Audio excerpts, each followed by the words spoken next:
Live from the corner of Basement Boulevard and Rock 5 Avenue. This is Cellar County with your hosts, Coffee and Butch. Good afternoon! Thanks for blowing out my ears. Thanks for blowing out my ears. This is Cellar County with Butch and Coffee. And some things have happened where you could argue that a particular someone had made a comeback, but it's not really a comeback. Well, you could argue, you could call it a comeback, you could not call it a comeback. I don't know what you could call it, but the point is, Kyle Larson won this past Sunday, and I'm actually excited for him. So all the shit they gave him about what happened in that Twitch stream, I'm for one, as a black man, I'm glad he's back, and I'm glad he won. I am happy he won at Las Vegas only because it was a sports race. It was his fourth race back. Excuse me, tongue twister. And B, a lot of people thought he was done. And that, of all the incidents where people have said shit and most of them got fired or suspended or they left, this was one of those times where I'm gonna be very honest. When I saw what happened, I thought, this is something you don't say, but compared to others, I kind of understand it. I am happy. So for those that don't know about the Kyle Larson situation, about a year ago when NASCAR shut down because of the pandemic, they moved to went virtual racing. Yes, e-racing. Yes, and they were live streaming all the races. So at a moment where he thought the camera wasn't on, he was testing his mic, and he said, "I'm just gonna say it." He said the N-word. And a lot of people think I was like, oh my God, you said the N-word. He didn't realize he was live when he said that. No. So he said that. The backlash was swift and fierce, and he didn't come back when NASCAR started racing in real cars again. And the only reason to say I understand to a degree is because I've heard a lot. To those who played online games, do you not hear this shit on a daily basis? Oh my God! Oh my God! If we had trackers, you know how many people would get in trouble on a daily basis? Do you know how many 10-year-olds would suddenly start whining that they can't go on Xbox or PlayStation anymore because I just said the N-word? Yeah. I don't know what's wrong. I just said the N-word. All my friends said the N-word. Yeah, but this was the one situation. Like, not only is it just it's not even just people who say it to me. It's my own friends who will say that shit. It's their own friends who will say that shit to each other. And that's why I thought, okay, to a degree, I see where he's coming from. I understand his scope because I have been in that position too, where I have been with some friends gaming and they've said that shit to me too. And we just laugh it off. Hold on. I don't want to play devil's advocate here. Are they white saying this to you, or are they of the other persuasion? I'm just curious. Just for the record. I just want to clarify. I'm open to playing video games with everyone, but the people I mostly play with are black. Yes. Okay, good. Yes. I was about to say, ooh, you know what? You don't want them to be calling you that because then you're going to be having you. The people I play online with mostly are black. The ones I play like in person, it doesn't matter. But because we don't say that shit in person. Kyle Larson, in the aftermath of this, he took time to reflect on what he said, and he sought out forgiveness and redemption. And he did everything right when he applied for reinstatement in October. And they allowed him to be back. Yeah, a lot of people give NASCAR flack for bringing him back, but this was a shot at redemption. I mean, he went and visited Minnesota where the George Floyd incident took place, and he participated in diversity courses to learn more about the culture, about the community. The one time assigning someone diversity classes would actually work. The one time it did. Because I know. I always say this because how many times someone said, I'm going to go diversity training and better myself. Yeah, how many times do we call bullshit on that? What I love about this is he took time to try and better himself. His felt genuine. It felt genuine compared to others. And there's going to be people that are going to argue this wasn't fair. I came across a USA Today article that literally said his early NASCAR win should not be mistaken for redemption for saying a racial slur. Okay, my God, I know this is gonna sound bad, especially since it's coming from me, but can you just let that? People have done worse, and you've forgiven people for worse. Okay, seriously, we're days after the Dr. Seuss shit. And we are literally days after this fucking crap. We're not only days after Dr. Seuss shit. We're days after all the people are up in arms because Pepe Le Pew is being cut out of Space Jam 2. People still up in arms about that.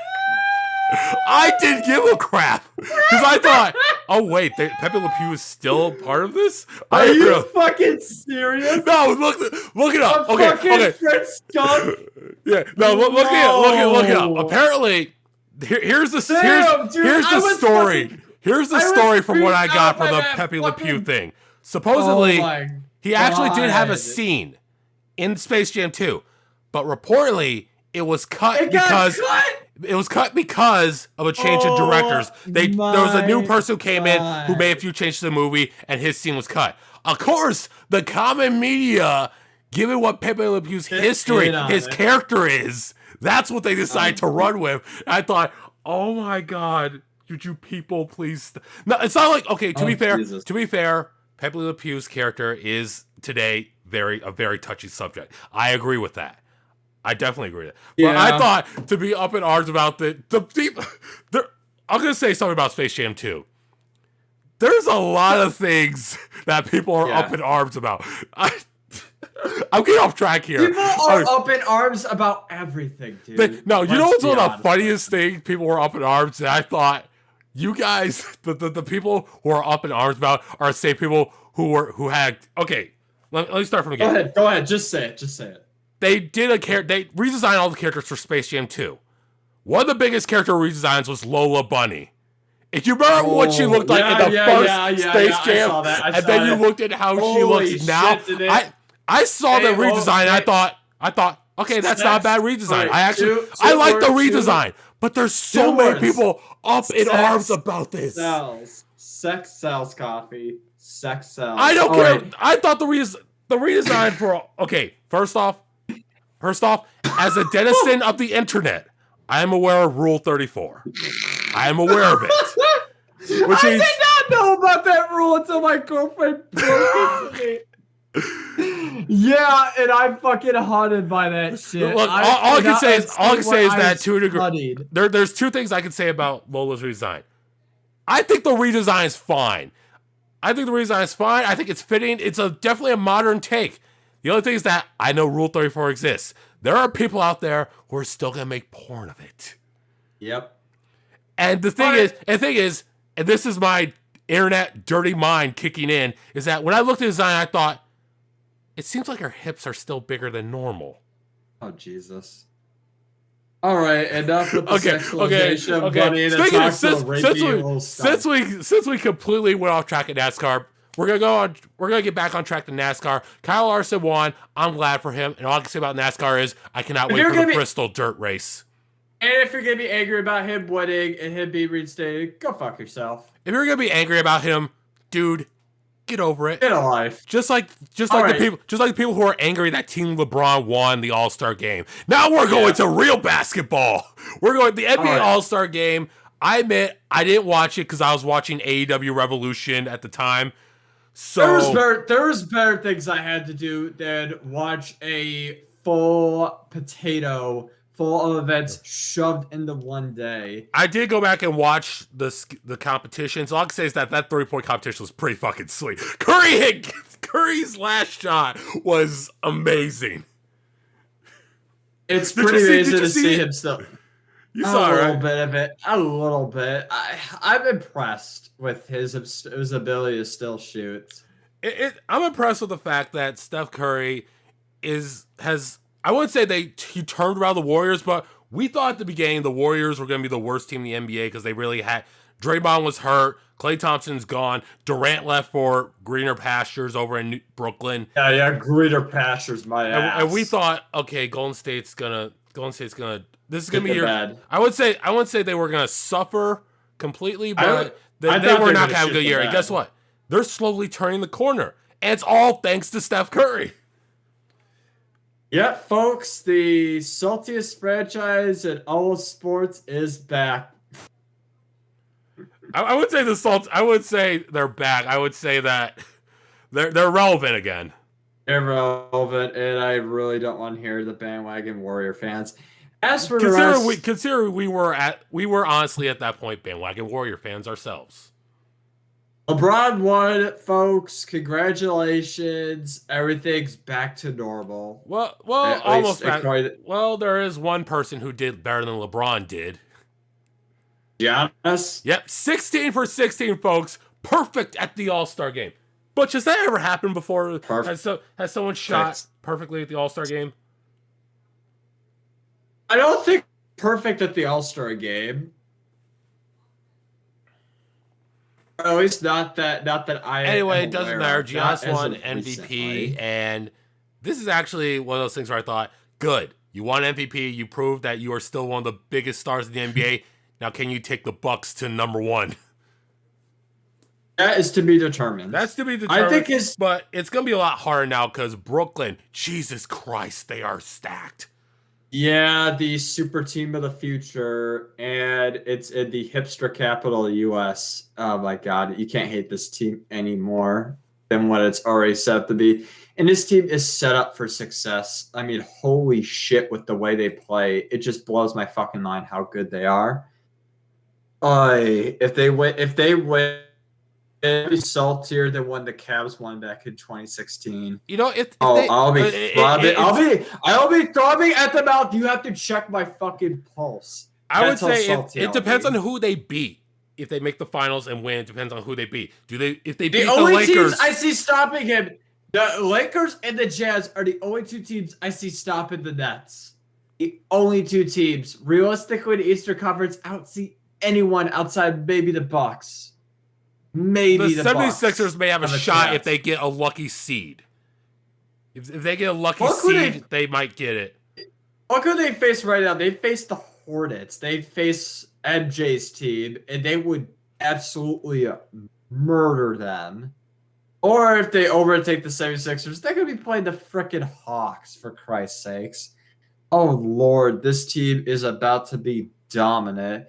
But in a way, congrats to LeBron and Giannis for winning. It was a show from what I heard. Now, anything else you want to say about the All-Star game? The dunk contest. I really don't want to say this, but it has not been relevant in years. Unless you're gonna have a superstar jump over a car again, tune that event off. It's not worth it.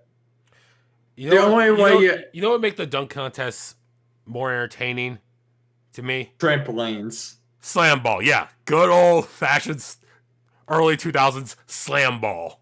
That's how you. What's that? Okay, you know what a sky zone is? There's a sky zone in my backyard, literally. They should have the dunk contest there. I'm pretty sure Sky Zone has its own dunk. You know what? If Sky Zone does not have like a universal dunk contest for trampolines, they should make it. And we should sponsor it. They should. Or you have the NBA do a partnership with them and do the dunk contest there, folks. That would be amazing. You know what we need? We need like I would say how best I put this? A dunk contest duos. Take an NBA star and take like one of those old and one mixtape superstars and just have them be a team in a dunk contest. That would be awesome. All right. No. You know what else they should add maybe for All-Star weekend? A high jump contest for the dunk contest. Oh, Jesus. Because I want to see how high these guys can really get. And it's either there's two ways they can do it, the way I see it. You can either have a bar and you have to dunk the ball while jumping over the bar, or you have to keep raising the hoop. Oh, jeez. You're going to have this like the freaking high jump. Oh, God. No. Tell me that is not a good idea. Tell me that is not good. Because that is a freaking good idea. It's a unique idea. I'll admit, I'll sit and watch it. I'll grab a bucket of popcorn and put my ass in the seat. But I don't know if it's gonna get my full attention span. All right, I'm not entirely sure. let's stay in the I'm basketball. hijacking. I am hijacking the wheel. I am steering clear of basketball. I want to go to college football, and I want to go to Kansas. I want to go to yeah, I knew you were gonna go here. Let's talk about Les Miles and Jeff Long have both departed the University of Kansas. Have gotten away from that god awful football program. The first thing before we talk about Les Miles, fuck Jeff Long. Are you familiar with Jeff Long's history, his baggage? Yes, I am. Yes, I am. He hired legendary human piece of shit asshole Bobby Petrino at Arkansas. And let's just say Bobby Petrino for a head coach is the literal definition of human cancer. Quitting a year after joining the Atlanta Falcons, and then a year after joining the Arkansas Razorbacks, getting into a motorcycle accident, and then the revelations that you had an affair with a member of the staff. This guy hired that piece of shit, then went to Kansas and hired Les Miles. Now, the details are a little murky here. Kansas has made it fully acknowledgeable that they did not know that Les Miles was not supposed to really contact with LSU female staff members with the way he interacted with them. Do you actually believe them, though? No, something does not add up there when you literally have a memo from LSU that said, hey, we don't want you to hang around the coaching staff. That is a red flag, folks. That is the definition of a red flag. The program, I feel horrible for Kansas. Kansas has not been relevant in over 10 years. In the 10 years since 2009, since they were relevant and played a bowl game, they have not won more than 3 games. Les Miles is not going to turn this ship around. And last year, in a pandemic-shortened season, you didn't win a single fucking game. I think he won 2 or 3 games with Les Miles at the helm, and now he's gone. And to make matters even worse, you have to pay him his entire salary. I think, did the Big 12 all play each other? Yes. Okay, yeah, they didn't win shit. No. You have to pay this man out. And don't get me wrong, his salary was not absurd. He signed a 5-year contract worth $1.5 million. And if it was fired without cause, he would have gotten nearly $3.6 million. He will be paid, according to this, $1.5 million. He will get benefits later this month and then receive monthly payments of $125,000 through next February. I mean, holy shit. Do you know of any industry that they fire him and they sack someone and then they continue to pay him? This is absurd. You mean officially pay them or pay them under the table? Because I can think of something. Officially pay them, not under the table. Officially pay them. Officially. Is getting paid in royalties count? Because I can think of some musicians. No, I'm gonna put that as a separate issue. Okay, because I can't think of any direct industry where someone gets fired and they still have to pay him officially. Well, right. maybe outside of and correct me if I'm wrong. Maybe outside like law enforcement work, if you have to leave, if you're fired or discharged. But that's different between an honorable discharge and a dishonorable discharge. But I'm talking Army now, folks. I don't know what the hell I'm talking about, but keep going. Let's talk about Les Miles. This man was a piece of shit, and that a report was done on him. An investigation, which was released last Thursday, found that Miles was barred for being along with student workers, and that he allegedly wanted blondes with big boobs and pretty girls to work alongside him for student staff. Isn't that weirdly like a gold standard? Like when you think of a coach who likes to, or someone who wants to be surrounded by women, that's usually the gold standard they go for. And that's horrible considering he is it's horrible. Married. It's horrible, but it's one of those things. Kids. It's horrible. Yeah, because they were kids. That's the key. They were kids. Well, relatively kids. Les Miles compared to a 20-something, that 20-something's still a kid. It blows my mind just to see just how much of a piece of shit that guy was. I can think of bigger pieces of shit, but I can also think of lesser pieces of shit. And are we still talking about Les Miles, or can I move on to the next slightly piece of shit guy? And your last thing about Les Miles. And just overall for Candace, I really wish you luck in the future, but it's going to take you. You're fucked. Yeah, you're fucked. All right. So the other guy who is now in trouble for saying shit, Myers Leonard. Officially from the NBA, he's been suspended from all team activities. He can't go to any Miami Heat activities for a week, and he was fined $50,000 for anti-Semitic slur said during a live stream at Call of Duty. Which, to be fair, it seems like a lot of shit happens during Call of Duty. But the line he said, I'm not going to repeat what he said, but I'm going to say... Don't effing cowards, don't effing step at me, you effing... Beep. Beep, beep. Yeah. Wow, that... Okay, compared to the Kyle Larson thing, this is their things like, dude... This is why you have burner accounts? It's not like, why you have burner accounts. This is why... If you're famous, don't be stupid. Right. You're supposed to be a pillar for the community. Butch, save it. I'll just say this. The one thing about live streaming nowadays is that a lot of people tend to forget when they're playing games is that you're not just playing games for yourself. You have a hot mic in front of you that people are listening to 24/7 anytime you put that camera on and you sign into Twitch. You are basically going live on TV, which means there's certain things you can't say. And I see a lot of people fall for the same trap. Every famous person should have a panic room. It should be sealed within a house, as in no windows, just that door. They should be able to open and go in, close the door, and say whatever they want to say. Get all their anger and all the resentment out in that room, and then leave it in said room.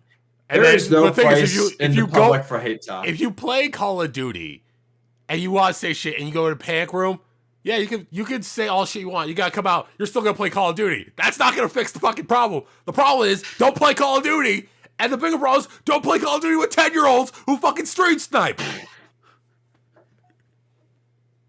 But seriously, unlike the Kyle Larson incident, I feel like this is just no. I feel like this was... You know what? I take it back.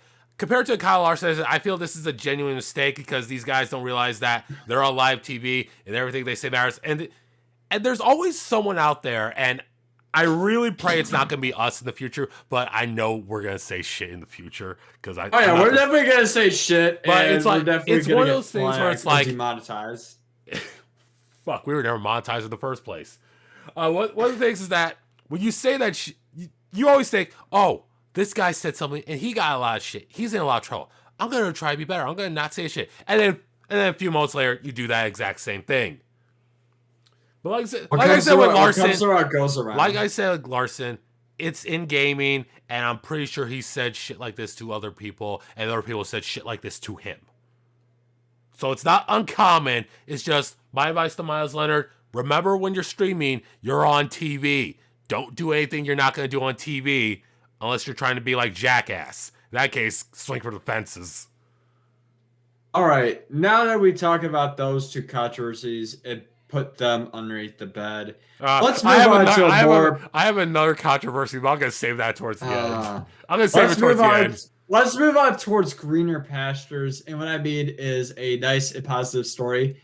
March Madness, folks. It is March back Madness in one state. And I've gone over this before. It's in Indiana.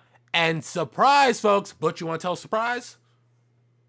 We got tickets. We're going to Indy. Whoop, whoop. Woo-hoo! Yes. Unfortunately, we got tickets to Lucas Oil Stadium. Now, I will say this. Not the worst thing. Not the worst punishment. Not the worst punishment. I will say this. When you watch the Final Four in a football stadium, and you see a basketball court raised off, and you see a sea of fans, that's gotta be one of the coolest sights out there. But I guarantee if you were at that game, you can't see shit after a certain point. No, what they're doing this time is they're dividing the entire stadium in half. And I saw videos of Wisconsin basketball practicing. They have a screen over, I think it's like the 50-yard line, and they have the how big rest is the of screen? Stadium How big is the divided screen? off. How big is it? Very big. It covers the entire field basically. So it goes from the end of the stands, the end of both stands. I mean, how high up is it? It's pretty high up. You can see the back scoreboard at the, like the angle. You know, like the angled scoreboards up at the corners. You can see those. So it's pretty high. I visited Indianapolis, as you know, last year before everything went to shit. And I stayed outside of Lucas Oil. And everything I've heard, Lucas Oil is supposed to be one of the best stadiums in all of America to check out. So I am not disappointed that we got tickets to this venue. I can now say I visited Lucas Oil Stadium and crossed off my football stadium bucket list. By the way, you gotta help me with my other football stadium bucket list. I want to go to the Big House. The Big House, I will say, I went there in 2018, and yes, it was against Indiana. I had Michigan stuff on, but Indiana stuff underneath it. All right. It was a little underwhelming. Right. The only thing I will say about this, and I'll leave it here, is a one bowl stadium, as in there's only one level of seats. That's it. There's no second deck at the Big House, which makes it pretty cool. But otherwise than that, I'll take you. I would not go back. Unless it was like an August game with like a random FCS opponent. I'm not going to go in season in the cold to go see Wisconsin or Michigan State. Hell no. All right. Lucas Oil, however, I'm excited about. Okay. There was some other stadiums I did want to hit. One of them was Hinkey, historic field house at Butler University. You mean Hinkle? Is that Hinkle? Have I been not saying this wrong this entire time? My brother always says Hinkle, and I always thought it was Hinkey. Someone from Butler University, please give us the correct pronunciation before we look like bigger idiots. Anyway. Now that March Madness is here, it's time to talk about our favorite topic from Mr. Joe Lunardi himself, bracketology. And the biggest piece of news is that Gonzaga finished undefeated, so they're guaranteed the number 1 seed regardless. Yep. Who's your surprise? Who do you have as kind of a dark horse? I'm gonna say Illinois. I was gonna say Illinois too, because if you would have told me Illinois was going to be a number 1 seed at the beginning of the year, I would have laughed. But the fact that, I mean, they just missed out on winning the Big Ten. They just missed out. Right. I really feel like Michigan is going to crack. I think Michigan, on the other hand, will make it to the third weekend, but I feel like they're going to get ousted. Can I just say Michigan State is out? I would say they're out. They're not getting in. They're gonna get in. I don't think they shouldn't get in. I know they lost to Maryland, but they have enough wins against top 5 programs to get in. Duke is not going to get in because of their COVID scare, and they will not get in. For the first time in 24 seasons, Duke's not in. Guaranteed they're not in. Michigan State, on the other hand, I will say they will get in, but they will get ousted very quickly. Okay, what's another team you think that should be in, that's going to get in but shouldn't be in, or a team that's not going to get in but should be in? See, that's really hard to say. Last year I would have said about Albemarle, Bowling Green. I really don't know who to say. To be honest, there's only a handful of teams that are going to win this tournament outright. Most of the other teams are kind of in the middle, or garbage, or either just they're there. They made it to a big dance because their schedule allowed them to go to big dance. But that's how college sports works. You play a strong schedule, you do well enough, and maybe you get in the tournament. Oh God, maybe Alabama. Out of the SEC, you just don't know. Outside of like maybe Florida, Kentucky, you really don't know how well these teams are going to do in the tournament. Maybe Alabama's just one of those teams that maybe doesn't deserve to be there, but they do good in their conference tournament. They're going to go far. We did have a scare in the MEAC with North Carolina. A&T had to withdraw. They were top seeded, which probably means they're not going to get in to the tournament at all. You know, it was weird. You know, it was a weird moment. There was a team that was. I'm trying to remember what the school's name is, and you know what, Butch, keep talking. I'll remember the school. I'm gonna Google it because there was an incident where there were two teams playing the conference championship, but as it turns out, because one team is ineligible, the other teams basically said, "We're going to the dance anyway." Yale? Is it Yale? No, the Ivy League didn't play. Fuck, who was it? It was. Oh my god, this is gonna drive me nuts. Keep talking about something. I'm looking right now. Words galore. The March Madness is on the floor. Sorry, folks. I just had to say that. We have some teams that are going to be surprises. A lot of teams on the first four outs. Xavier, Memphis isn't really surprised. St. Louis and the Aggies of Utah State. Boy, oh boy. Michigan State is going to get in this tournament. I feel like Michigan State is confirmed going to get in. Baylor scares the shit out of me, and they're going to be one of the true Pac-12 the Big 12 teams that is going to make a deep run in this tournament. I don't know if Illinois is going to be number one. It was Liberty in the Atlantic. It was Liberty in the Atlantic Sun Conference. I hate it if they were playing They were supposed to play North Alabama, but North Alabama just came to D1, so they don't count. If Illinois and Michigan both got number one seeds, would you feel like there's a little bit of bias towards the Big Ten? There's 9 teams already probably going to be in this tournament from the Big Ten. There's already 9 teams. Jesus. How many more do you need? Considering this conference has not won since Michigan State in 2000. You got 9 chances to do this, folks. You got 9 chances. Don't blow it. I think we'll see it too. To be fair, you beat Gonzaga, you deserve to be champions. Gonzaga, I think they're unstoppable. I really just feel with the way they play. Now keep in mind, I feel this is my personal opinion. I feel that if you go into any tournament undefeated, be it a playoff or just a straight one-off game, that's a curse. Because that's almost asking that you need to lose. As we saw what happened with Virginia 2 years ago. But we did see redemption. We did the year after UNBC pulled down their pants and exposed them for frauds that they were. 3 years ago. Yes, excuse me. Because I'm still thinking there was a tournament last year. That wasn't. Oh no! All right. Yeah. Well, here's my. You know what's my other concern? Of the top 4 1 seeds, who do you think is the weakest? Of the projected number 1 seeds? Yes. I think Michigan. Could we get another Virginia UNBC incident with Michigan? Michigan did lose one of their stars against MSU in a game where they honestly just at all freaking starters.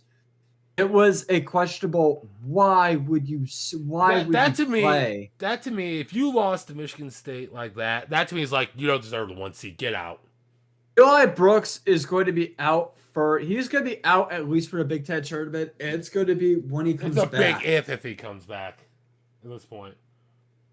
And that's the honest scary part is we need this team healthy if they're going to make a deep run and have a chance to maybe beat Gonzaga or to maybe show up or have a legit chance at winning this tournament. You need a full healthy team if you're going to go up and play a team like Gonzaga. You need a full healthy team or you need a nun to help pray your shots go in. Oh, gee. Oh, fuck you. Okay, come on. Was that not you were on my side when Loyola Chicago was making the win. A little bit. It was cute for 1 year, but let's be honest. Thank God that none ain't coming That is a definition of a Cinderella story, of a team that should have no business being in this tournament make it to the Final Four.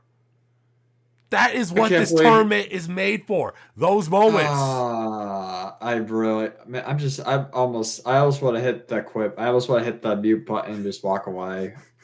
Why would you even bring them up, you bastard? Because you and I both are suckers for this type of thing. Yes, I am a sucker for upsets, and ever since UMBC, I am in the mood for another number one upset or number two. We really get these upsets. Yes, a 3 or a 4 happen about every other year. But so it's true what it is. Yes, I am still in disbelief over Middle Tennessee's upset over Michigan State. A true one compared to Virginia, where they were outright favored to win it. They were the number one seed overall, not just the one seed in their division. The one seed overall. Which meant mathematically, if you were the number one seed overall in the tournament, you were playing against the worst team in the tournament. And I will say this, we've had recency cases. The Tampa Bay Lightning with the Columbus Blue Jackets in 2019. Teams that overlooked their fucking opponents and got shot in the ass. That got absolutely pummeled. Did not have a chance. That is what makes this tournament great. Is legitimately any team has a freaking chance. All you need is a good day to take down a juggernaut. A good day to take down a number 1 or a number 2 seed. That is what makes this tournament magical. And that is the definition of March Madness, folks. Anything else you want to add to this podcast before we wrap it up tonight? One more small little controversy. I did mention earlier in the show I watched AEW Revolution. All in all, it was a good show. It was a pretty damn good show. The main event was pretty good up until the last second. Now, let me explain the main event to you guys.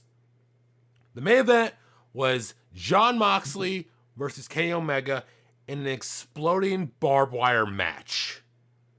So what does that mean, exploding barbed wire? Well, you know how in wrestling, the guys bounce off the ropes?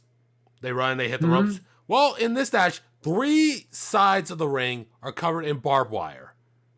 What? Yes, they're covered in barbed wire. This sounds really stupid. There's been stupider in wrestling, let's be fair. But the thing is that, of course, as a wrestler, you don't want to go into the ropes. Because here's the catch. You don't want to go into the ropes when they're covered in barbed wire. Here's the catch. So what happens, let's say in kayfabe, if you and I are wrestling, and I throw you into the ropes, suddenly you hear a bang, and pyro shoots off, and it's like you just got hit with a bomb. Oh, fuck. Oh my god. I just looked this up on Pro Wrestling Wiki. There is a photo of Tori and Terry Funk. Oh god, you're looking at that one. Match. You're looking at that one. Holy fucking shit. All right, back to this one. So, of course, there's also other things that explode. There's barbed wire boards that if you hit, they explode. Now, the biggest thing about an exploding barbed wire match is that all the bombs are set to a countdown. So, by the time the timer hits 0, you hear a boom and a bang, and the whole thing just collapses. There's smoke, there's explosions, there's fire everywhere, and these guys look like they just fucking died. Yeah. Oh my sweet mother and Joseph. Of course, near the end, Kenny Omega gets some help from the Good Brothers, and Kenny Omega wins, and they're still beating up Jon Moxley, and then you hear bum bum bum bum bum bum. The timer is coming down. Eventually, it gets to the point where Kenny Omega and the guys, they leave, and Jon Moxley's still in the center ring. Then Eddie Kingston comes out. He's like, I gotta get this guy out. Like, if you know the history between Jon Moxley and Eddie Kingston, this is surprising. I'm really sorry, but this just okay. It seems like something. It seems like something out of fucking Mad Max with this. Then shit. You've never seen hardcore wrestling. No, fuck no. All right.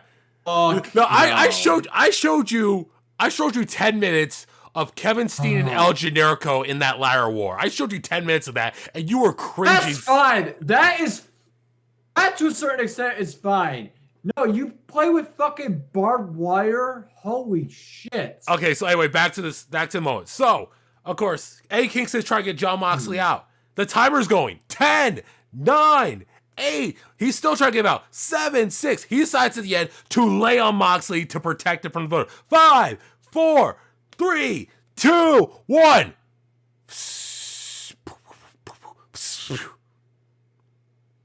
That was what came out. It wasn't a bang. It was like a fire. It wasn't like a big MA firecracker. It was more like a small little sprinkler. So we're thinking, did something go wrong? Because the crowd was looking like, was that it? Was that it? Did something go wrong? What you think? Okay, something fucked up. So this was it. I hate the part where he's rubbing the club with his fucking head. He's still looking at that. Are you fucking serious? So here's the thing. So apparently the Big Bang did not happen. But you know what really made this moment so goofy and so stupid? Is that Eddie Kingston's still laying over Jon Moxley, and they're both like they're both acting like they're dead. You're telling me that wasn't even like a bang. That was more like a it was more like a barbed wire will not kill you. It will fuck you up. It will fuck you up. Butch. We need to watch. You need to watch. You know what?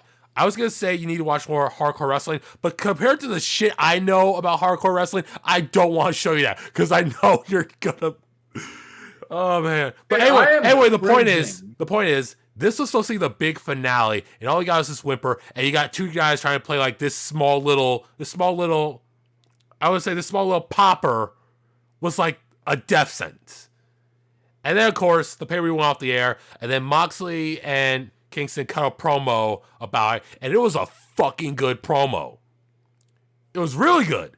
It made the whole thing realize that, this thing fucked up, but they still managed to make it seem pretty cool. Well, at least what they said is pretty cool. Of course, if you watched Dynamite the other night, and you saw Kenny Omega and Don Callis try to talk about it, you knew that was bullshit. You know that was a weak-ass excuse. All I'm going to say is enjoy your Mad Max style wrestling. No, if you want to watch good, genuine wrestling, you know it's another good, genuine wrestling match that took place on AEW? Look up Kenny Omega versus Rey Fenix. Look up that match. And that is genuine, bona fide wrestling. You know what? Be careful. Just look up any Kenny Omega match with Okada, and that's genuine wrestling.